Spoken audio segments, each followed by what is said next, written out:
Under Section 107 of the Copyright Act, 1976, allowance is made for fair use, for purposes such as criticism, comment, teaching, education, scholarship, and research. Fair use is the use permitted by copyright statute that might otherwise be infringing. Non-profit, educational, or personal use tips the balance in favor of fair use. கர்த்தரும் இரட்சகருமாயிருக்கிற இயேசு கிறிஸ்துவின் இனிய நாமத்திலே உங்களை வாழ்த்தி வரவேற்கிறேன். வாழ்க்கையில் ஒவ்வொருவருக்கும் பக்தி இருக்கிறது. சொல்லப்போனால் ஆசியா கண்டமே பக்திக்குரிய ஒரு நாடு. பலவிதமான மதங்கள் தோன்றிய இடமெல்லாம் ஆசியா கண்டத்திலேயே இருக்கிறதை நாம் உணர்கிறோம். கிறிஸ்தவம் ஆசியா கண்டத்தின் ஒரு பாகமாகிய பாலஸ்தீனத்திலிருந்து உற்பத்தியாகி இப்பொழுது உலகமெல்லாம் பரவி இருக்கிறது. இஸ்லாம் அரபு நாடுகளிலிருந்து, அதுவும் ஆசியா கண்டத்தின் ஒரு பாகமே. இப்படி அநேக ஆசியா கண்டத்தின் பாகங்களிலிருந்து தான் பக்தி மார்க்கம் உலகமெல்லாம் பரவி இருக்கிறது. அவரவர்களுக்கு ஒவ்வொரு விதமான பக்தி இருக்கிறது. ஆனால் பக்தி முக்தி அல்ல. பக்தி என்பது முக்தி அடைவதற்கு ஒரு முதலாவது படிக்கல் என்றே சொல்லலாம். முக்தி இல்லாமல் சித்தி பெற முடியாது. முக்தி என்றால் கிறிஸ்தவ நிலையிலே ரட்சிப்பு என்று சொல்லுகிறோம். மோட்சகதி, அதான் முக்தி. சித்தி என்றால் இறைவனோடு சங்கமம் ஆவது, அதான் சித்தி. இப்ப பக்தி, முக்தி, சித்தி என்ற நிலையிலே பக்தி மார்க்கங்கள் தோன்றிய இந்திய கண்டத்திலே எத்தனையோ விதமான மதங்களையும் அந்த மதத்தை சார்ந்த கடவுள்களையும் பார்க்கும். ஒவ்வொருவரும் தாங்கள் நினைக்கின்ற அல்லது வணங்குகின்ற கடவுள்தான் சிறந்தவர் என்று சொல்வது அவரவர்கள் நம்பிக்கை வைத்திருக்கிற அந்த அளவுக்கு அவர்கள் சொல்வதை நாம் மறுக்க முடியாது. ஆனால் கடவுள் ஒருவரா பலரா என்ற ஒரு கேள்வியும் கூடவே எழும்புகிறது. இப்போ ஹீனோதிசம் என்று சொல்லக்கூடிய ஒரு பிலாசபி இருக்கிறது. God one in many and many in one அப்படின்னு.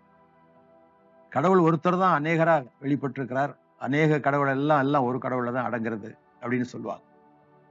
அதே சமயத்துல பாலிதீசம் என்று அநேக கடவுள்கள் உண்டு. அதுதான் இந்திய நாட்டிலே 33 கோடி தேவர்கள் என்று சொல்வார், பெருமையா சொல்லிக் கொள்வார்.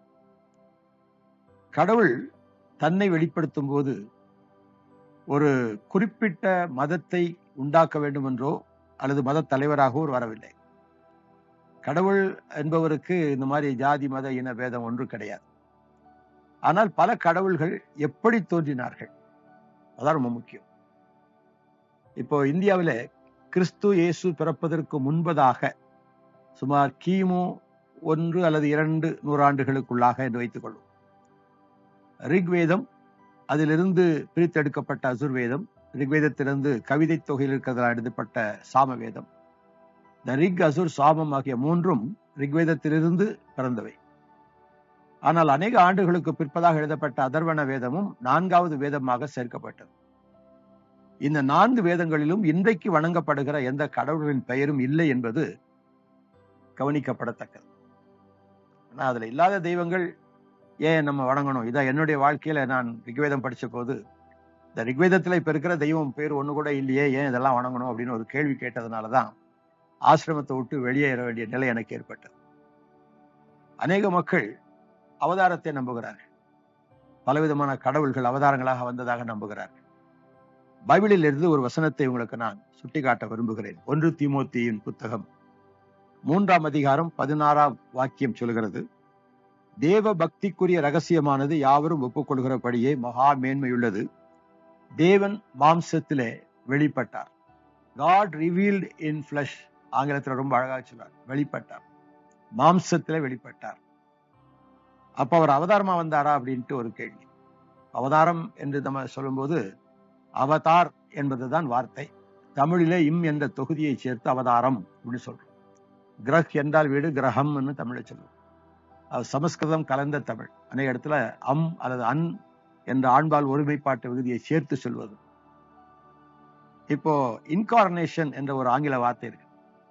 இன்கார்னேஷன் என்பது இன்கார்னேஷியோ என்கிற ஒரு இட்டாலிக் வேர்ட்ல இருந்து தான் அந்த இன்கார்னேஷன் என்பதை எடுத்திருக்கிறாங்க. அதாவது ஊன் உடம்பு எடுத்தல், தமிழ்ல சொல்லணுமா, இறைவன் ஊன் உடம்பு எடுத்தல் இன்கார்னேஷன். அவதார் என்று சொன்னால் ஏதோ ஒரு ஆமையா வந்தாரு, இல்ல மீனா வந்தாரு அப்படி சொல்றது அவதாரம். அதல்ல. அவ என்றால் கீழே, தார் என்றால் இறங்குதல், கீழே இறங்குதல். அவதார் என்று சொன்னால் கீழே இறங்குதல். அப்ப யார் கீழே இறங்க முடியும்னா மேல இருக்கிறவர் தான் கீழே இறங்க முடியும். அப்ப மேல இருக்கிற ஒருவர் இந்த உலகத்துக்குள் வருகிறார். மேலேன்னு சொல்லும்போது நம்ம கடவுள்னு சொன்னோம்னா வானத்தை தான் பார்க்கிறோம். மேல கடவுள் இருக்கிறார். அப்போ கீழே இருக்கிறவர்கள் மேலே நோக்கி பார்க்கிறார்கள். சில சமயத்துல சிலர் கதறி அழும்போது ஆண்டவான்னு சொல்லி மேலதான் பார்க்கிறாங்க. யாரு கீழே குனிஞ்சுக்கிட்டு இருக்காது, ஆண்டவன் மேல இருக்கிறார் நம்பி. பைபிள்ல கூட ஒரு இடத்துல சொல்லி இருக்கு, தேவன் வானத்தில் இருக்கிறார், நீ பூமியில் இருக்கிறாய், அதனால உன் வாயின் வார்த்தைகள் சுருக்கமா இருக்கட்டும், உன் நடையை காத்துக்கொள் எல்லாம் சொல்றார். அது போல தேவன் பரலோகத்தில் இருக்கிறார், அதனால்தான் அவரை பரமேஸ்வரன் சொல்றோம். பரமேஸ்வரன் என்று சொல்றதுனால அது இந்து தெய்வம்னு யாரும் நினைக்க கூடாது. ஏன்னா கடவுளுக்கு மதங்கள் இல்லை. கடவுள் என்பவர் மத சார்பற்றவர். அவர் சர்க்குணர். சிலர் நிர்குணர்னு சொல்லுவாங்க, ஆனா அவர் சர்க்குணர். அந்த சர்க்குணத்துல பலவிதமான குணங்கள் உண்டு. அதுல ஒன்று அன்பு. அன்பு என்பது சிறந்த ஒரு குணம். அந்த அன்பு அதிகமானபடியினாலே பாவலோகத்தில் வாழ்கிற மனிதன் நரகத்துக்கு போகக்கூடாது என்ற நோக்கத்திற்காக தேவன் உலகத்துல வர வேண்டியது அவசியம். ஆனால் அவருக்கு ஒரு நேரம் உண்டு, எப்ப போகணும், எப்ப இறங்கி போகணும்னு அவருக்கு தான் தெரியும். நம்ம இறக்க முடியாது, அவர் இறங்கி வருகிறவர். இப்போ புராண கதைகள்லாம் பார்த்தீங்கன்னாக்க இலக்கணத்துக்கு ஒத்தபடி அவைகள் எழுதப்படவில்லை. அறியாமையினாலே கதைகளாக எழுதிவிட்டார். கதைகளில் வடிவமாக வந்ததுதான் புராணா என்று சொன்னால் கதைகள். அகஸ்தியர் என்று சொல்லக்கூடியவர் சொல்றாரு, தேடுவாய் புலத்தியனே நன்றாய் கேளு, தீக்கிடங்கை தேடாதே தெளிவாய் சொன்னேன், பாடுவார் புராணம் 18 பாரதமும் கட்டப்பா பரியாசங்கள், நாடதனில் பிராமணர்கள் பிழைக்க செய்த நவகிரக கட்டப்பா நம்ப வேண்டாம், ஓடுவாய் அருள்பாத பூசை செய்து உத்தமனை கண்ணீரால் கழுவுவாயே அப்படின்னு பாடியிருக்கிறார். இப்ப பாடின அகஸ்தியர் கிறிஸ்தவர் இல்லை, அவரு ஒரு சைவ சித்தர். அவருடைய வாயால எழுதப்பட்ட அந்த பாடலை சொல்லும் போது, பிராமணர்கள் பிழைப்பதற்காக கட்டுக்கதைகளை கட்டி எழுதிவிட்டார்கள், அதெல்லாம் நம்பாதே என்றுதான் சொல்கிறார். ஆகவே சத்தியத்தை பொய்யாக மாற்றி கட்டுக்கதைகளாக்கி ஜனங்களுக்குள் ஒரு பயத்தை ஏற்படுத்தி, கடவுள் பெயரால பயத்தை ஏற்படுத்தி அவர்கள் பிழைக்க செய்த ஒரு காரியம். ஒரு 2-3 வருஷத்துக்கு முன்னால இந்த பச்சை கலர் புடவைகள் நிறைய தேங்கி போச்சு, யாரும் வாங்கல. அதனால திடீர்னு ஒருத்தர் சொன்னாரு, பச்சை நேரத்துல சாரி கட்டினா ஒரு நல்ல மங்களம் உண்டாகும், ஒரு ஜோசியா சொன்னார். எல்லாம் வித்து போச்சு. ஏதாவது ஒரு பயத்தை உண்டு பண்ணும். இந்த கல்லு, இந்த நிறமுடைய கல்லை போட்டுக்கிட்டா நல்ல சுபிட்சம் உண்டாகுனா அந்த கல்லெல்லாம் வித்துரும். அதுக்கு ஒரு பெரிய ஆளை பிடிப்பாங்க. அவர் இந்த கற்களை பத்தி டிவியில செய்தித்தாள் எல்லாம் போடுவார். இப்ப மனிதனுடைய வாழ்க்கையில இந்த பயம் ஒன்று இருக்கிற வரைக்கும் இப்படிப்பட்ட மூட நம்பிக்கைகள் அதிகமாகத்தான் இருக்கு. பயத்தினால காலையில சூரியனை பாரு, சூரியன் நமஸ்காரம் பண்ணு அப்படின்னா, சூரியன் கடவுள் இல்லைன்னு எல்லாருக்கும் தெரியும். சூரியன் கடவுளால் படைக்கப்பட்ட ஒரு வஸ்து. ஆனா சூரியனை பார்த்து வணங்கன்னு ஏன் சொல்றோம்னு சொன்னா, அந்த காலை நேரத்துல வருகிற அல்ட்ரா வயலட் ரேஸ் கண்ணுக்கு நல்லது. நீ சூரியனை போய் பாருன்னு சொன்னா யாரும் பார்க்க மாட்டாங்க. கடவுள்னு சொல்லி பயங்காட்டா பார்த்துருவாங்க. கடவுள் பெயராலே பலவிதமான ஏமாற்று காரியங்கள் எல்லா மதங்களிலும் உண்டு. வள்ளலார் சுவாமிகள் ஒரு அழகான ஒரு ஸ்டேட்மெண்ட் கொடுத்தார். உலகத்துல மதங்கள் பலவாயினும் மத தலைவர்கள் கொள்கைகளிலே பிரிவுடையவர்களாக இருந்தாலும் ஒரு கொள்கையில எல்லாரும் ஒற்றுமையா இருக்கிறார்கள். அது என்னவென்றால் ஜனங்களை ஏமாற்றி பணம் பறிப்பது அப்படின்னு சொல்லியிருக்காரு. அது ஒண்ணுதான் ஒற்றுமை. ஆக இலக்கியத்திலே வரக்கூடிய சில காரியங்களை பார்க்கும்போது புராண கதைகளுக்கு ஒவ்வாததாய் காணப்படுகிறது. சில இடங்களிலே அர்த்தமற்ற, பொருத்தமற்ற, அறிவுக்கு ஒவ்வாத கதைகளாகவும் இருக்கு.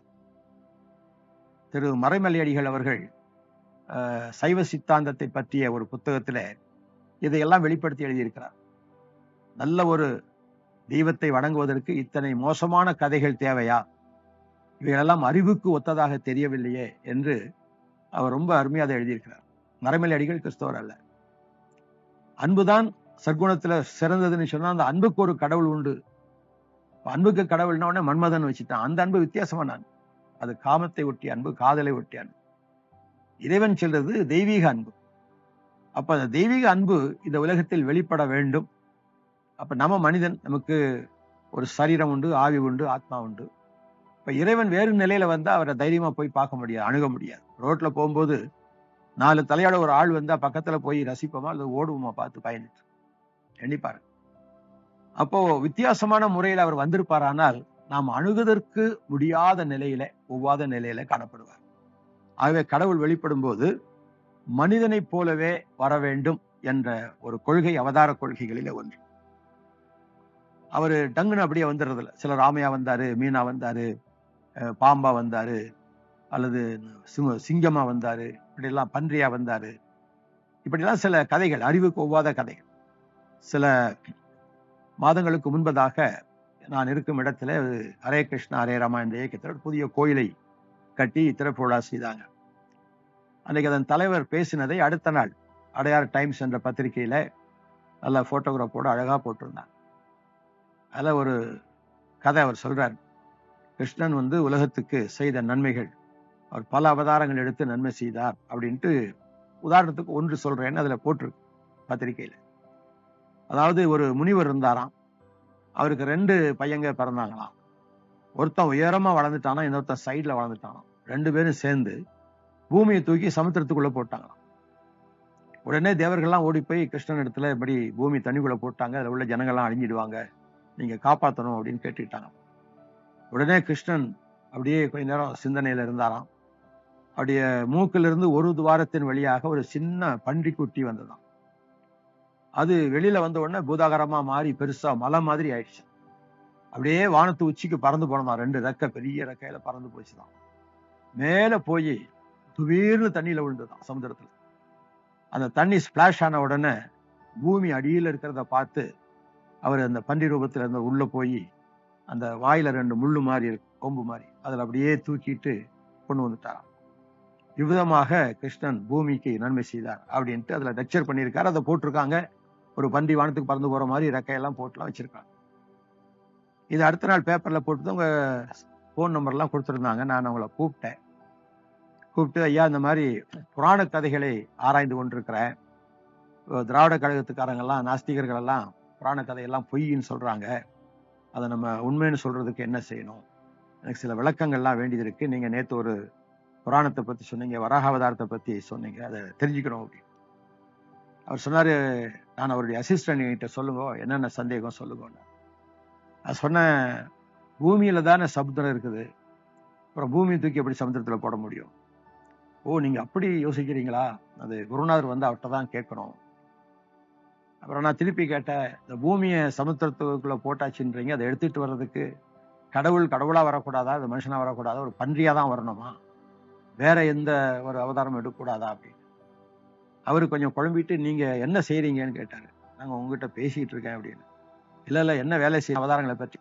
சரி, இப்போ நாளைக்கு நீங்க கூப்பிடுங்க, குரு இருப்பாரு, கேட்டு சொல்றேன். என்ன ஒரு சந்தேகம் என்னன்னு கேட்டாரு. இப்போ பசுவெல்லாம் வணங்குறீங்களே, இந்த பன்றியும் கிருஷ்ணனுடைய அவதாரம் தானே சொல்றீங்க, அப்ப பன்றிக்கு பூஜை பண்ணி வணங்கினா என்ன அப்படின்னு மற்றவங்க கேட்கறாங்க. நான் என்ன சொல்லட்டும் அப்படின்னு. நீங்க நாளைக்கு பேசிக்கோங்க அப்படின்னு போனை வச்சுட்டார். அதுக்கப்புறம் அடுத்த நாள் நான் போன்ல கூப்பிட்டேன். என்னுடைய நம்பர் தெரிஞ்சவனையே வச்சுட்டாங்க, ஆள் இல்லைன்ட்டாங்க. இது நடந்த ஒரு சம்பவம். நான் ஏன் சொல்றேன்னா, அவதாரங்களை நம்புவதை பத்தி எனக்கு எந்த விதமான ஒரு இல்லை. அவதாரங்கள் இல்ல, அவதாரம். அவதார் அப்படின்னா ஒரே, அது சிங்குலர், பன்மையில அல்ல. நம்ம நினைச்சதெல்லாம் அவதாரம்னு சொல்லிட முடியாது. ஆகினால்தான் இலக்கணத்திற்கும் சிந்தனைக்கும் அறிவுக்கும் ஒத்ததாக இருப்பதுதான் அவதாரம். இப்போ மாசு மறுவற்ற பிறப்பு அவதாரத்துக்கு முதல் தன்மை, மாசு மறுவற்ற பிறப்பு. அப்ப இந்த தன்மையின்படி உலகத்துல யாருமே பிறந்ததில்லை. எல்லாம் ஒரு மனுஷனுக்கும் ஒரு மனுஷிக்கும் பிறக்கிற அத்தனை பேரும் இந்த ஜென்ம பாவத்துக்குள்ள அகப்பட்டிருக்கிறார். இருள் சேர் இருவினை என்று வள்ளுவர் குறிப்பிடுகிறார்.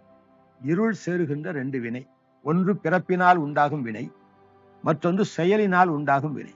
பிறக்கும் போதே நான் பாவியாய் பிறக்கும். பாபோகம் பாவக்கண்மோகம் பாபாத்மா பாவசம்பவா என்பது பிராத்த ஸ்நான மந்திரத்துல முதல் பகுதி.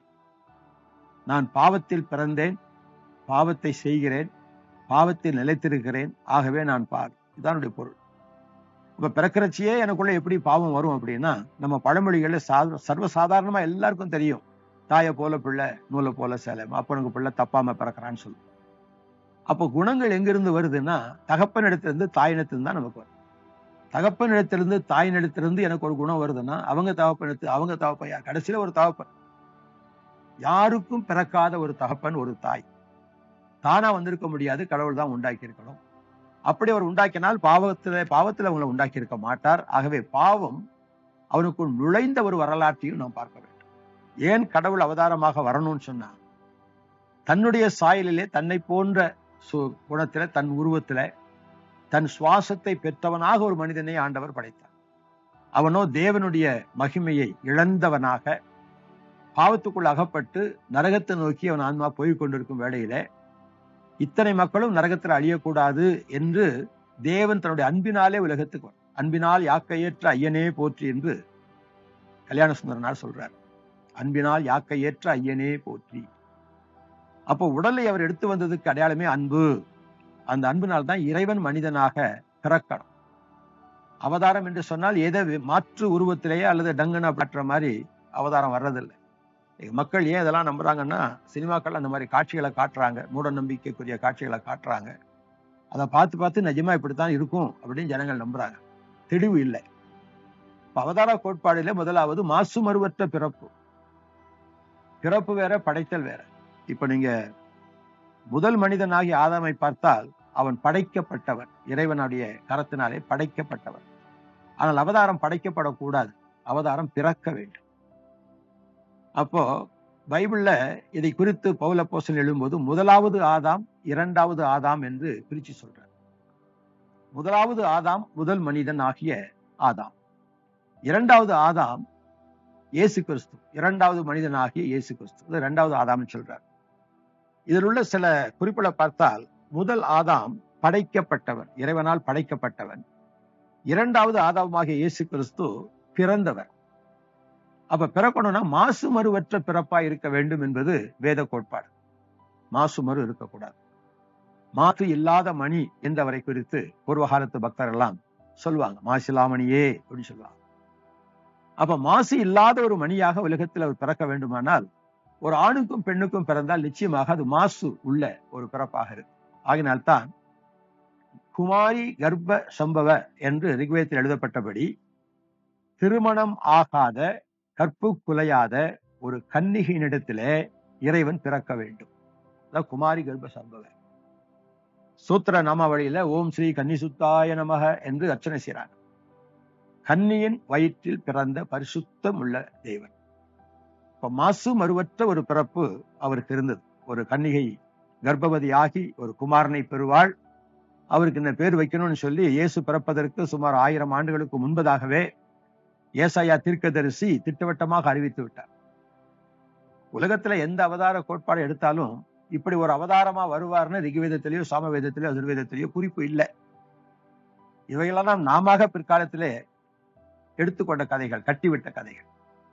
ஆக படைக்கப்பட்டவன் இரண்டாவது ஆதாம் பிறந்தவர். இன்னொன்னு பாருங்க, பாவம் இல்லாத உலகத்திலே முதல் ஆதாம் படைக்கப்பட்டார். ஆனால் இயேசு கிறிஸ்துவோ பாவம் நிறைந்த உலகத்திலே பிறந்தார். முதல் ஆதாம் பாவம் இல்லாத உலகத்திலே பாவி ஆயிட்டார். ஆனால் இரண்டாவது ஆதாமோ பாவம் உள்ள உலகத்திலே பிறந்து பாவத்தை அழிப்பதற்கு தன்னை பலியாக ஒப்புக் கொடுத்தார். முதல் மனிதன் செத்து போனான். இரண்டாவது மனிதனாகிய ஆதாமோ மரித்து உயிர் தெழுந்தவர். ஆகினாலே படைக்கப்பட்டவனுக்கும் உலகத்தில் பிறந்த அவதாரத்திற்கும் வித்தியாசம் உண்டு. ஆகவேதான் மனிதன் தெய்வ அம்சம் உடையவன், அம்சாவதாரம் என்று கூட சொல்வான். ஒரு மனிதன் மட்டுமல்ல, சிலருக்கு மட்டும் அந்த அம்சாவதாரம் இருக்கதா நினைக்க கூடாது. உலகத்துல இருக்கிற எல்லா மனிதர்களுக்கும் அந்த அம்சாவதாரம் உண்டு. என்ன அம்சம்? கடவுளுடைய அம்சம் அப்படியே இருக்கு. கடவுளுடைய தன்மைகள் அவனுக்குள்ள இருக்கு. ஆனால் இவன் அந்த கடவுளுடைய தன்மைகளை பெற்ற மனிதன் கடவுளை மறந்த நிலையிலே தனக்கு விருப்பமான சில கடவுள்களை, தன்னுடைய குணங்களுக்கு ஏற்ற கடவுளை படைத்துக் கொண்டு, கடவுளே அப்படி இருந்தா நாமே அப்படி இருக்கக்கூடாது என்று தன்னை மறைத்து கொண்டு பாவம் செய்வதிலே ஒரு உணர்வில்லாதபடி இருக்கும்படிக்குத்தான் இந்த பல அவதார கோட்பாடுகளை நாம் பார்க்கிறோம். இழந்த சாயலை பெற்று தருவதற்காக தேவன் மனுஷனாக உலகத்தில் வந்தார். இழந்து போனதை பெற்றுக் கொடுப்பதற்காக நான் உலகத்தில் வந்தேன் என்று சொன்னார். எதை மனுஷன் இழந்தான்? தெய்வாம்சத்தை இழந்து விட்டான். தெய்வாம்சத்தை இழந்துவிட்டு வெறும் மண்ணால் ஆக்கப்பட்ட மனிதனாக இருக்கிறான். அதான் மண் அன் மனிதன். அப்ப மனிதன் தன்னுடைய நிலையில இறைவனை அறிகின்ற அறிவு வரும்போது அந்த ஆன்மா, செத்து கிடந்த ஆத்மா ஒரு உயிர் மீட்சி அடைகிறது. ஐம்புல வேடரின் அயர்ந்தனை வளர்ந்தன தம்முதல் குருவமாய் தவத்தினில் உணர்த்த விட்டு அந்நியம் இன்மையில் அரண்கடல் செலுமே என்பது சைவ சித்தாந்தத்துல மெய்கண்டார் எழுதிய சிவஞான போதத்துல உள்ள 8ஆம் சூத்திரம். ஒரு மனிதனுக்கு முதுகெலும்பு எவ்வளவு முக்கியமோ அவ்வளவு முக்கியம் அந்த சைவ சித்தாந்தத்துக்கு இந்த சூத்திரம்.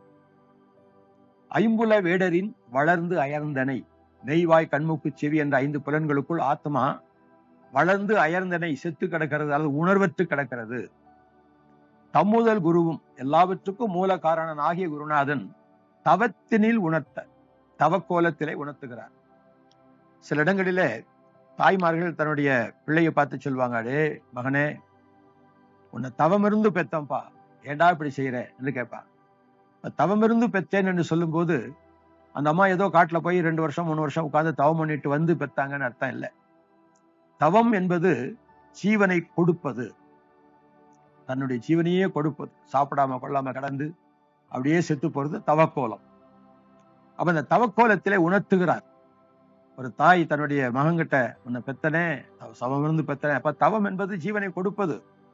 தாய்மார்கள் குழந்தை பெறுவதற்கு பெயரே பிற சவம் அப்படின்னு தான் வச்சிருக்காங்க. ஒரு குழந்தை பிறக்கும் போது தாய் சவமாக வேண்டியவள், உயிர் போகிற வலி. அதுவும் முதல் விசை பிள்ளை பெறுவர்களுக்கு முகமெல்லாம் வெளுத்து அவன் கைகளை முறுக்கி தலைக்கு மேல தூக்கி ஐயோன்னு அலறுவாளாம் அப்படின்னுட்டு பைபிள்ல போட்டிருக்கு. அப்போ அந்த பிரசவ வேதனை எப்படிப்பட்ட வேதனையா இருக்கும். அந்த ரத்தத்தை சிந்தி குளிச்சேன் அப்படிம்பா, குழிக்குள்ள இறங்கிட்டு வந்த புதைக்கிறதுக்கு குழி வெட்டி உள்ள இறக்குவா. குளிச்சேன்னு சொன்னா நான் ஒரு தடவை செத்து படைச்சிட்டு வந்திருக்கேன். அப்ப இந்த அன்பு அந்த தாயை பதற வைக்கிறது. மோசமான பிள்ளைக்குத்தான் தாயின் அன்பு தேவை. ஐயோயம் பிள்ளை அடிபட்டுச்சுன்னா கூட ஐயோயம் பிள்ளை அடிபட்டு, தாயின் அன்பு. ஒரு அம்மாவுக்கு ஒரு பிள்ளை கல்யாணம் பண்ணி வச்சா. அப்ப அந்த மனைவி கேட்டாலாம் அவன்கிட்ட, என் மேல உங்களுக்கு அன்பு அதிகமா உங்க அம்மா மேல அன்பு அதிகமா அப்படின்னு. நீ என்ன நினைக்கிறான்னு, உங்களுக்கு உங்க அம்மா மேலதான் அன்பு அதிகம் அப்படின்னு. நான் சொன்னா, இல்ல இல்ல, அம்மா எப்போதும் என்னை பெத்து வளர்த்தல இருந்து அன்பாதான் இருக்கிறா, ஆனா நீ தான் எனக்கு ரொம்ப அன்பானவ, மனைவி இல்லையா அப்படின்னு சொன்னான். அதை உன்னால நிரூபிக்க முடியுமா அப்படின்னு மனைவி கேட்டான். சரி, நான் நிரூபிக்கிறேன், சொல்லுண்ணா. உங்க அம்மாட்ட போய் அவங்க இருதயத்தை வெட்டி தர சொல்லு, அதை என்கிட்ட கொண்டாந்து காட்டுன்னு சொன்னான். ரொம்ப அம்மா கிட்ட சொன்னான், அம்மா இந்த மாதிரி என் மனைவி உங்க இருதயத்தை கேட்கறா அப்படின்னு உடனே அந்த அம்மா உடனே கத்தி எடுத்து கீழ்பக்கமா வயிற்று அறுத்து கையை விட்டு அதை பிடுங்கி கொடுத்துட்டாளாம். இது உண்மையானு கேட்காதீங்க, இது கதையா சொல்றேன். அவன் அதை கையில எடுத்துக்கிட்டு அது இருதயம் துடிச்சுக்கிட்டு இருக்குது. கொஞ்ச நேரம் வேகமா போனான் மனைவிட்ட காட்டுறது. போகும்போது கல்லு தட்டி விழுந்துருச்சு, கீழே விழுந்துட்டான். கையில இருந்த இருதயம் கீழே விழுந்துருச்சு. அதை எடுக்க போகும்போது அது வந்து ஒரு சத்தம் தான், மகனே உனக்கு ஏதாவது காயம்பட்டுச்சான்னு கேட்டு. அந்த நிலையில கூட அந்த இருதயத்தின் துடிப்பு மகனுக்கு அடிபட்டுருச்சா. சர்வசாதாரணமாக அன்புக்கு இப்படிப்பட்ட இலக்கணங்கள் எல்லாம் நல்ல நீதி கதைகள்லாம் சொல்லியிருக்காங்க பெரியவங்க. அப்போ ஒரு தாய்க்கு கெட்டு போன ஒரு மகன் அல்லது ஒரு கொடூரமான ஒரு மருமகள் இப்படி எல்லாம் இருந்து அந்த அன்பு தாயின் மூலமா வெளிப்படுதுன்னு சொன்னா, நம்ம எல்லாம் பிரசவ வேதனையில சிலுவை மரத்துல பெற்றெடுத்த ஒரு இயேசு. கல்வாரி சிலுவையில் அவர் தொங்கும் போது ஏசாயா தீர்க்கதரிசியினுடைய வசனத்தில் பார்த்தா, when he was travail on the cross, the travail என்ற வார்த்தைக்கு பிரசவ வேதனைன்னு அர்த்தம். வேதனை இல்லை, பிரசவ வேதனை. சிலுவை மரத்திலே அவர் பிரசவ வேதனை பட்டு நம்ம எல்லாம் பெற்றெடுக்கிறார். அப்ப அந்த அன்புக்கு ஈடாக என்னத்தை சொல்ல முடியும்? திருவிக்கு அவர்கள் எப்பொழுதுமே திருக்குறளுக்கு ஒரு கேள்வி கேட்பான். திருக்குறள்ல உள்ளதை திருவிக்கு அனலைஸ் பண்ணுவார். அன்பும் அறனும் உடைத்தாயின் இல்வாழ்க்கை பண்பும் பயனும் அது அப்படின்றது திருக்குறள். அநேகமாக திருமணங்களில சொற்பொழிவு வாழ்த்துகிறவர்கள் இந்த குறளை சொல்வது வழக்கம். அன்பும் அறனும் இருந்தால் இல்வாழ்க்கை பண்புடையதாக பயனுடையதாக இருக்கும் என்று சொல்றாங்க. நான் திருவிக்கு அவர் கேள்வி கேட்கிறார். அன்புனா என்ன, அறம்னா என்ன? அது தெரிஞ்சாதானே அது பண்பும் பயனும் வரும். அன்பு என்றால் என்ன, அறம் என்றால் என்ன?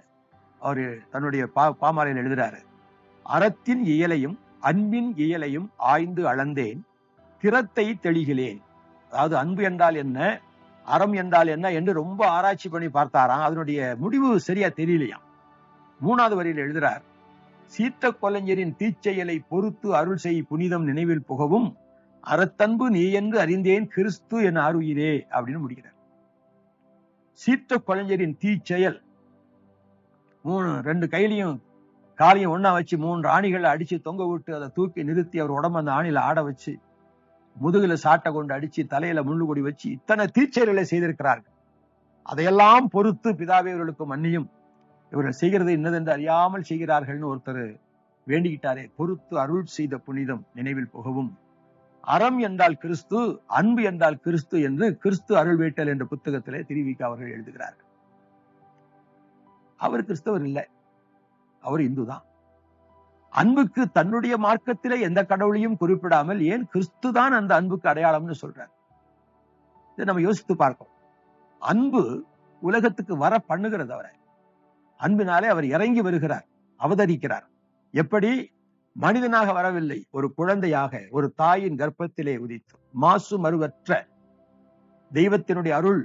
சிலர் கேட்பாங்க, அந்த மாதிரி இதுவரைக்கும் யாரும் கன்னிகை குழந்தை பெறலையேன்னா, அது ஒரு முறை தான் பிறக்க முடியும், பல முறை பிறக்க முடியாது. ஒரே ஒரு முறை தெய்வ செயல் உலகத்திலே குழந்தையை பிறப்பதற்கு ஒரு கன்னிகை தெரிந்து கொள்ளப்பட்டாள். அவள் வெள்ளக்காரிச்சி இல்ல, நம்ம ஆசியா கண்டத்தை சேர்த்த ஒரு குடியான ஒரு பெண். அவளை கர்த்தர் மகிமைப்படுத்தி அவளுடைய பக்தி பரிசுத்தம் எல்லாம் பார்த்து அந்த கர்ப்பத்தை தெரிந்து கொண்டதுனாலே அவளை ஸ்திரீகளுக்குள் பாக்கியவதி என்று தூதன் அழைக்கிறார். தேவன் உலகத்துக்கு பிறந்தது, அங்கிருந்து இறங்குறார், அவதரிக்கிறார். அவதார், கீழே இறங்குதல், வானத்தை விட்டு மனிதனுடைய சாயலை தரித்துக் கொண்டு அந்த சாயலை, அந்த மகிமையின் சாயலை மனிதனுக்கு கொடுப்பதற்காக தன்னுடைய சாயலை சிலுவையில இழக்கிறார். மனுஷனை பார்க்கிலும் அவருடைய முக பார்வையும் மனுபுத்திரரை பார்க்கிலும் அவருடைய முக ரூபமும் இவ்வளவு அந்த கேடு அடைந்தபடியினால் அவரை கண்டு அநேகர் பிரமிப்படைந்தார்கள் என்று ஏசாயா 52 அதிகாரத்திலே 14 வசனத்தை நாம் வாசிக்கிறோம். ஆகவே அன்பு அவர் உலகத்திலே பிறக்க செய்தது.